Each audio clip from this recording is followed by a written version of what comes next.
man. Why must I chase the cat?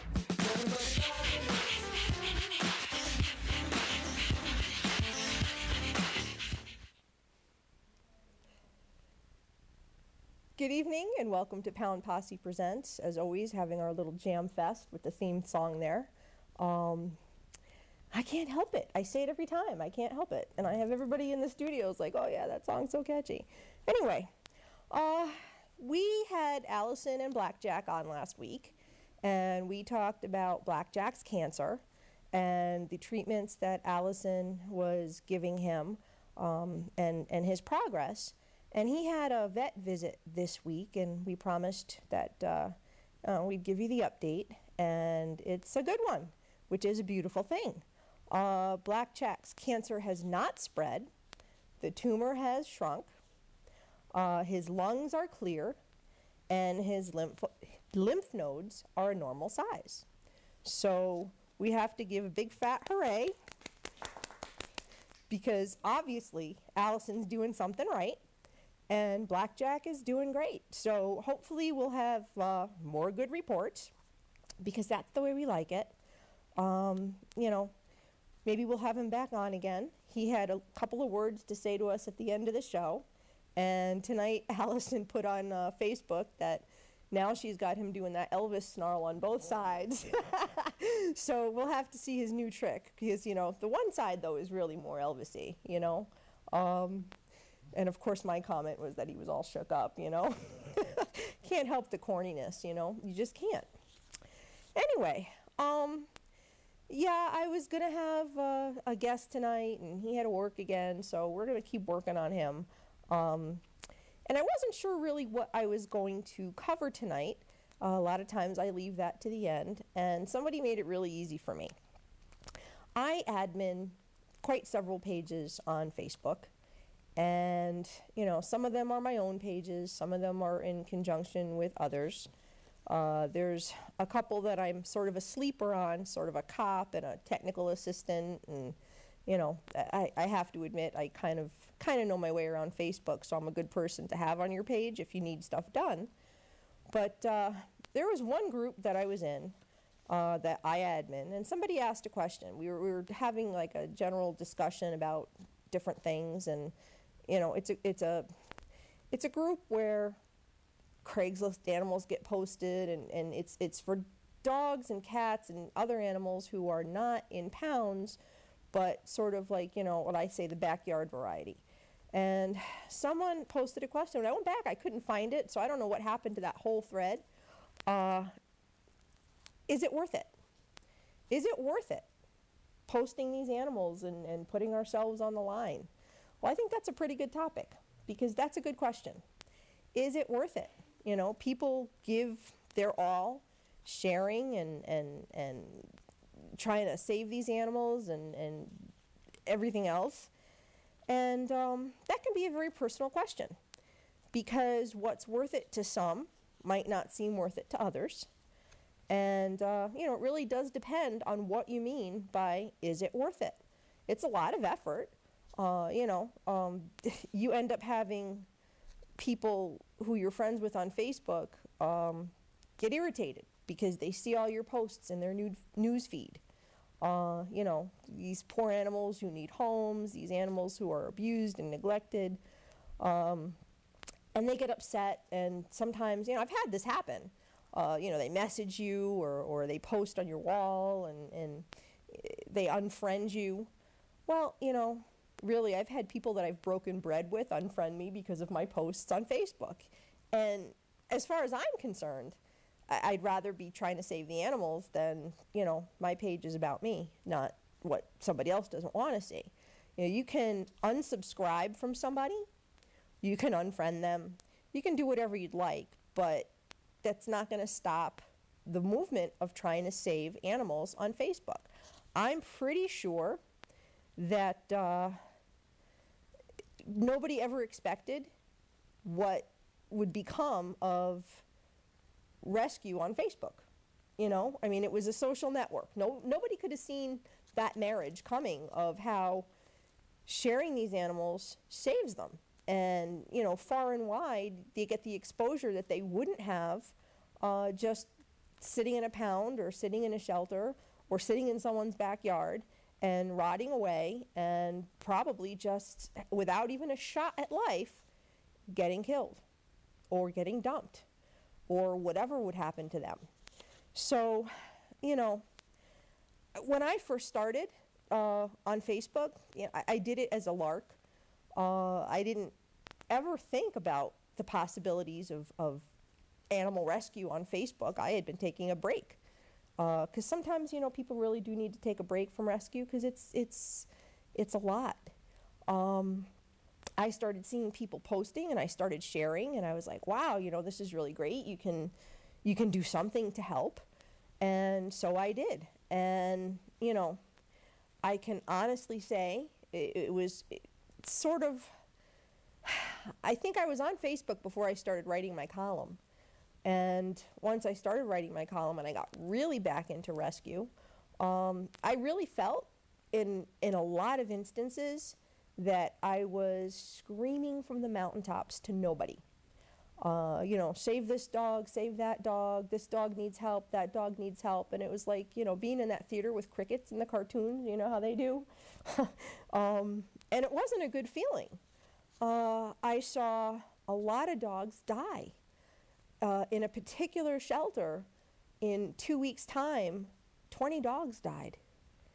And I could have gotten discouraged. It was heart-wrenching. You know, I never want to see that again. But it made me that much more determined to make a difference. You know, it may be just me, but I saw my posts start to take root. You know, there became, other people started really noticing, people started sharing, people, you know, on Facebook, what you do is you friend each other and, you know, you grab each other's posts and you share it and you do the networking because that's what it's all about.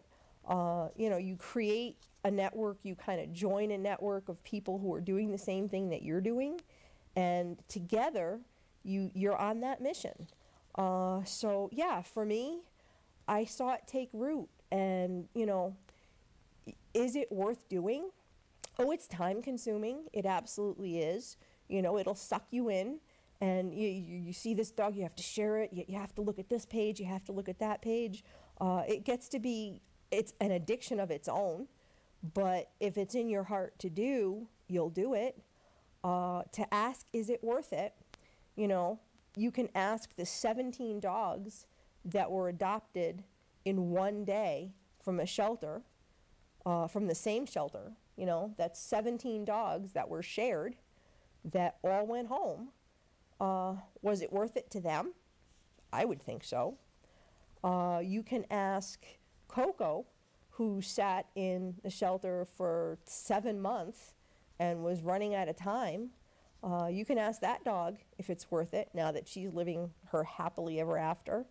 You know, was it worth sharing her? Was it worth all the agony of not knowing what would happen, but having her saved in the end? I would think so. I mean, more recently, there was a dog named Sadie that was in the same position and I believe in the same shelter as Coco, 7 months in, and she was fast running out of time. And everybody who had been sharing her stepped up the pace, and a man drove from, I think it was Nebraska, all the way to Connecticut to adopt her. She's living large with another dog right now, loved and wanted. You know, was it worth it to her that we shared and we did everything that we did? If you remember Roman, who we were sharing Fast and Furious not too long ago, who was wasting away in the shelter before, you know, he was pulled by another rescue and subsequently fattened up and sort of emotionally healed a little bit and put off into a home where he's living large too and loved and happy, and he can put all that behind him. You know, was it worth it for him? Is it worth it for any of the dogs in the city of Hartford Pound who only have 10 days, that people share them and share them and share them, and that Hartford hasn't lost but one in well over a year? and have found them all homes. You know, is it worth it to those dogs? I would say so. You know, when you have dogs who go from a cold concrete floor in a shelter, you know, no love, no human interaction, no walks, no real playtime. They go home and they're living large on your couch in a warm home, loved, you know, happily ever after. Is it worth it to those dogs? I would say absolutely. You get senior dogs that are getting dumped left and right. You know, they've given their whole lives to a family who maybe never did appreciate them or take very good care of them. But, you know, you get a senior dog who's old and frail and maybe a little out of its mind and is completely confused by being dumped in a shelter where they've never seen the likes of in their lives. That dog gets scooped up by someone who will love it and care for it and protect it and give it a quality of life until the end of its days. Is it worth it for any of those dogs? Absolutely. You've got dogs, mostly down south, who face death in the gas chamber. Yes, they actually use gas chambers. You know, I'm sure a lot of people don't think about these dogs who don't make it and the ways that they are terminated. There's gas chambers and they just get piled in there, and you know, that's that. There's pictures that you see of dogs, you know, just at the window trying to get out. I mean, it's horrible. But if any of those dogs can escape that death, was it worth it?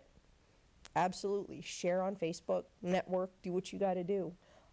There's also heart sticking, which is horrible. And, you know, a lot of dogs face death like that. So if somebody networked a dog and it didn't have to die that way, is it worth it to that dog? I think so. You know, I can go on and on with the is it worth it question. And I think I've kind of proved my point. I've got somebody in the studio here, her mouth is like wide open. Yeah, these are the horrors of what happens to these dogs if they just sit and don't get the exposure. So there are plenty of times where, in spite of people's best efforts, you can't save an animal. You know, there are too many of them. And it's hurtful when you can't save them. You know, there's just, when the battle is lost, there's no way to feel good about it. But at least you know you tried. You know, you didn't just sit back and let it happen, asking yourself if it's worth it. You know, you have to take your victories and your losses, and when you know that these animals are going home, there's no better feeling in the world. You know, there's like the happy tears and there's the sad tears, and I've cried plenty of both. I cry at adoptions. I'm pathetic, but you know, that's just me. You know, for every animal who didn't die, it's another reason to keep going. You never know when you're networking who's going to see the information that you're putting out there. You know, who's going to see it, who's going to pick up on it, who's going to network it for you, who's going to share it, who's going to pass it along, and eventually who's going to see it. You know, it's one set of eyes that needs to see a dog in need that can step up and help and do it and save that life. You know, it's just one set of eyes. And unfortunately, for as many of us that do network and do save these animals and help save them and whatever we do, you know, there are irresponsible people out there. So our work as rescuers will very likely never be done, which is, it's sad. It's sad that it's such a never-ending battle, but it's the truth. So while you're out there networking and while you're out there sharing, you can also do a little bit of preaching, because that's also what we do. And, you know, if you preach spaying and neutering your animals, you know, that's a huge part of the problem, is that people don't spay or neuter. and have litters upon litters of animals that, oh, I think I'm going to find it a great home, and it still ends up in a shelter, and it's there's almost sometimes no talking to these people, but if you keep at it, you never know, you might get through. I've had numerous conversations with people who, don't want to take away their male dog's manhood, and, they don't want to have to put, their female through such an operation and all that. Well, you know what? Would you rather put generations of the puppies that those animals are going to produce into shelters to die? You may not think, oh, I found it a great home, and next thing you know, these people have to move, or something happens in their life and things change, and that dog's in a shelter or let loose on the street.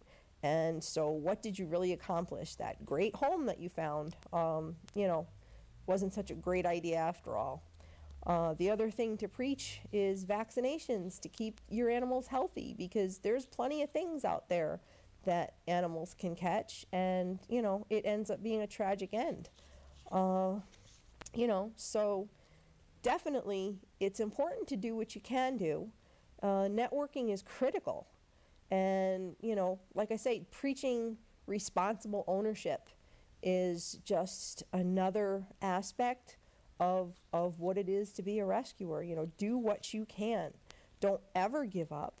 And, find your niche. Maybe you can't deal with, the networking and the sharing and the defeats. I mean, of course, you'd be able to deal with the victories.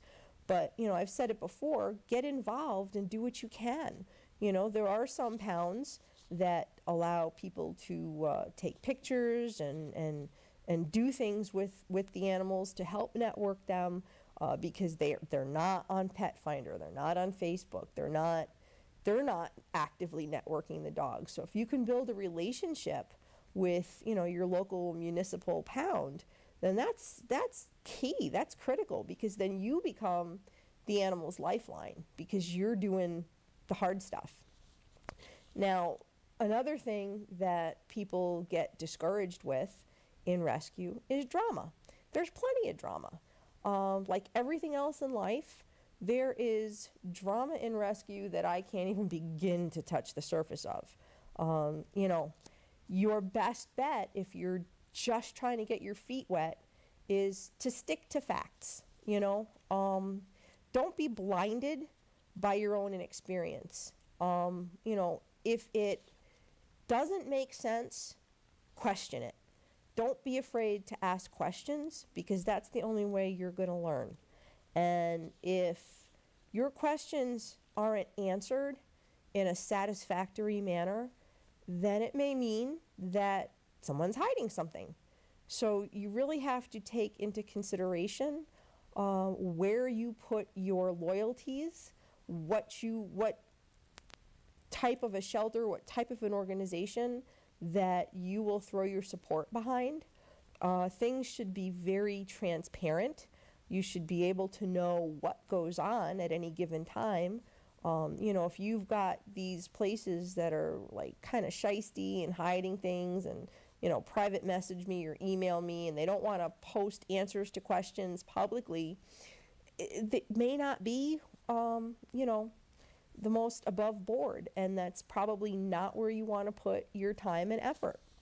Learn to take your time when you're just getting started, because you can get ahead of yourself. And when you get ahead of yourself and you take on too much too fast, it's definitely going to be the animals that are at risk. It's going to be the animals that suffer. If you've got some dog that needs a home, and you're trying to push it on the wrong kind of family, that's just setting the dog up to fail. If you are trying to bite off more than you can chew at your knowledge level, you're really not doing anybody any favors, because you're going too fast. Sometimes people don't realize that there's stuff to learn about rescue. It's not all about just, sharing the dogs and jumping in and being a hero. And, rescue's not a popularity contest. and to see, you know, how many people are going to applaud your efforts, and you know, who's going to notice that, you know, you're sharing dogs, or you're hanging out at the pound, or you're doing this or you're doing that. The best work is done when nobody even knows you're doing it. You know, I can't stress that enough, because I've seen a lot of people, you know, just starting to get involved, and, you know, they're trying to take a leadership role when they don't know what they're doing. And really, again, that sets the animals up for failure. And, you know, again, who suffers but the animals? You know, you've got to take your time. You've got to learn kind of the steps of how things work. You've got to understand the processes in the shelter, the adoptions, the vouchers. You have to understand fostering. You have to understand a lot of things, how to network even, because if you don't give proper information, you know, you're sort of, it's like false advertising, you know, even for an animal. You know, if you say, oh yeah, you know, the dog is great and this and that, but then it turns out that the dog doesn't like other dogs, and, you know, somebody's interested but they have other dogs, but then somebody saw that, you know, somebody was interested, so they went and adopted another dog, but they could have taken that one. And you have to look at the big picture, and think about what you're doing and make your efforts count. Take the time to learn. It's just too many people are trying to jump in, and I see this, unfortunately, I've seen it a lot lately.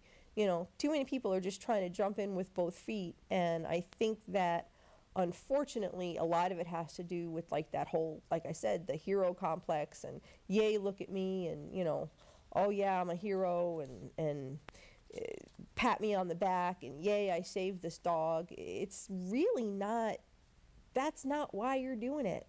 You know, there's plenty of times that an animal gets networked, and you know, somebody's interested, and hardly anybody even knows the story, but the next thing you know, it's the animal safe and in a home.